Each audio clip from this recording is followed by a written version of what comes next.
আসসালামু আলাইকুম। হ্যালো প্রিয় লিসনার্স, কেমন আছো? আশা করি ভালো আছো, ভালোর দলে আছো। যে যেখান থেকে আমাকে শুনছো সকলকে শুভেচ্ছা অভিনন্দন জানাচ্ছি নতুন একটা হরর গল্পে।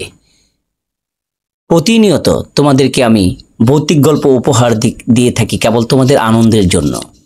এন্টারটেনমেন্ট হিসেবে ভৌতিক গল্প উপহার দেয়া। ভৌতিক গল্প শুনিনি এমন একজন মানুষ আমরা খুঁজে পাবো না। ভৌতিক গল্প শোনার জন্য একটা সময় ছিল, সন্ধ্যায় উঠোনে বসে হ্যারিকেনের আলোয় আমরা অনেক ভৌতিক গল্প শুনতাম। ভৌতিক গল্প উপহার দেয় হচ্ছে কাজ। আবহমান বাংলায় ভৌতিক গল্প একটা সংস্কৃতির সাথে জড়িত। ভৌতিক গল্প শুনতে শুনতে আমরা সবাই বড় হয়েছি।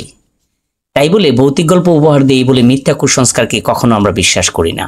আশা করি তোমরা মিথ্যা কুসংস্কার কখনো বিশ্বাস করবে না, সমাজে রটাবে না।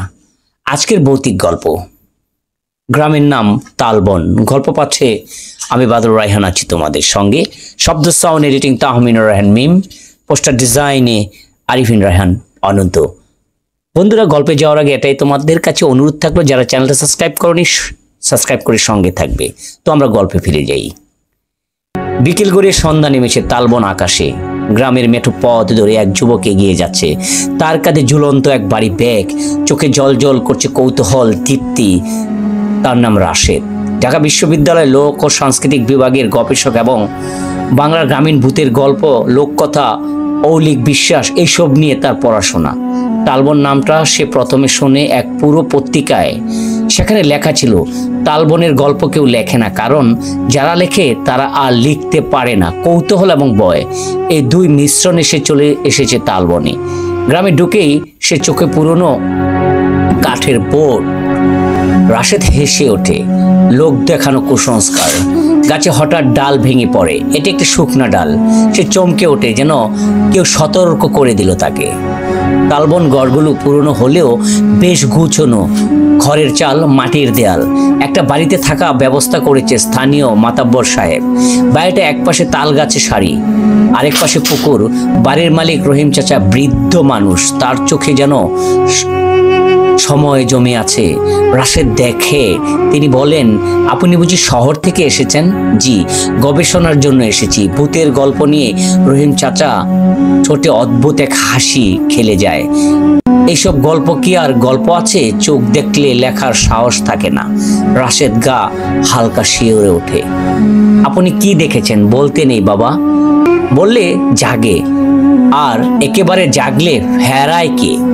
রাতের খাবার শেষে রাশেদ তার রেকর্ডার চালু করে চুপচাপ বসে। বাইরে হালকা বাতাস বইছে তখন। তালপাতা গাছে অদ্ভুত ছন্দ। হঠাৎ এক সময় সে শুনতে পায় একটা নারীর কণ্ঠ। সে বাইরে বের হয়, কিন্তু কেউ নেই। শুধু তাল গাছের সারির দিকে তাকিয়ে থাকা গাছগুলো ছায়া যেন নড়ে।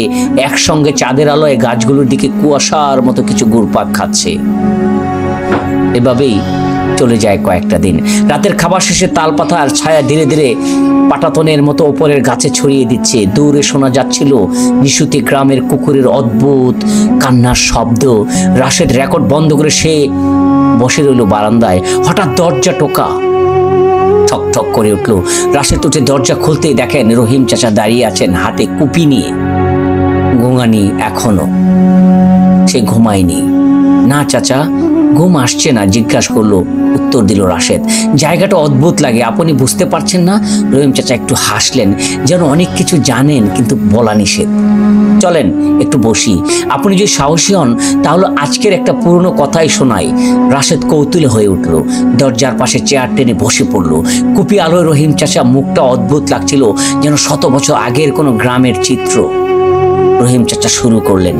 এই তালবন গ্রামটা আগে ছিল না। একসময় জায়গাটা ছিল শুধু তাল গাছে ভরা। এক ঘনবনের ঠিক মাঝখানে একটা পাথরের ঘর ছিল। কেউ জানতো না সেটা কে বানিয়েছে। কেউ জানতো না। দিনের আলোতেই কিছু বোঝা না গেলেও রাতে গাছগুলো যেন হঠাৎ মানুষ হয়ে যেত। তখন এখানে এক নবীন মোড়ল ছিল, হাশেম মোল্লা। সে এক রাতে চ্যালেঞ্জ করে গিয়েছিল সেই পাথরের ঘরের ভেতরে। কেউ আর তাকে দেখতে পায়নি। 7 দিন পর তালগাছের গোড়ায় তার মাথাহীন লাশ পড়েছিল। রাশেদ গা শিউরে উঠল। পুলিশ কিছু করতে পারেনি? রহিম চাচা হেসে বলল, পুলিশ ওরা একটা রাতও থাকেনি এখানে। দ্বিতীয় রাত এক কনস্টেবল নিজে উল্টে গিয়েছিল তাল গাছের ছায়ার নিচে। তারপর থেকে কেউ আর এই গ্রামে তদন্তে আসে নাই। রাশেদ জিজ্ঞাসা করে, আর সেই পাথরের গড়টা এখনো আছে? রহিম চাচা চুপচাপ কিছুক্ষণ, তারপর বলেন, আছে, তবে শুধু যারা ডাক পায় তারাই দেখতে পায়। আর আপনি যদি সেটা দেখে ফেলেন তাহলে তার থেকে পালানোর পথ আর থাকবে না। সেই রাতে ঘুমাতে পারেনি রাশেদ। জানালার ফাঁক দিয়ে তাল গাছের দিকে তাকিয়ে থাকা, পাতার ফাঁকে ফাঁকে যেন কারা দাঁড়িয়ে আছে, এক একটা ছায়া কাঁপছে বাতাসে। হঠাৎ সে দেখে এক মায়ের ছায়া তাল গাছ নিচে দাঁড়িয়ে আছে, চুল খোল রাখা, সাদা জামা, চোখ অদ্ভুত শুনশন নীরবতা। সে চিৎকার করতে গিয়ে পারছে না, গলা শুকিয়ে যায়। মেয়েটা আস্তে আস্তে বলে, পথটা বন্ধ করো, না হলে ওরা সব জেগে উঠবে। আবার তালপাতা ঝাঁকুনি খায়, জানালায় কাঁচ কেঁপে ওঠে, বাতাসে গন্ধ, আগরবাতি, আর তারপর সব নিস্তব্ধ। রাশেদ খুঁজে পাবে সেই পাথরের ঘরের সন্ধান। রহিম চাচা তার অতীত ভয়াবহ অভিজ্ঞতা জানাবে, মায়ার আত্মা আবার ফিরবে। এভাবেই গবেষণা একের পর এক আর করা হয়নি। অবশেষে নিস্তব্ধে নীরবে সেখান থেকে ফিরে এসেছিল তালবন গ্রাম থেকে।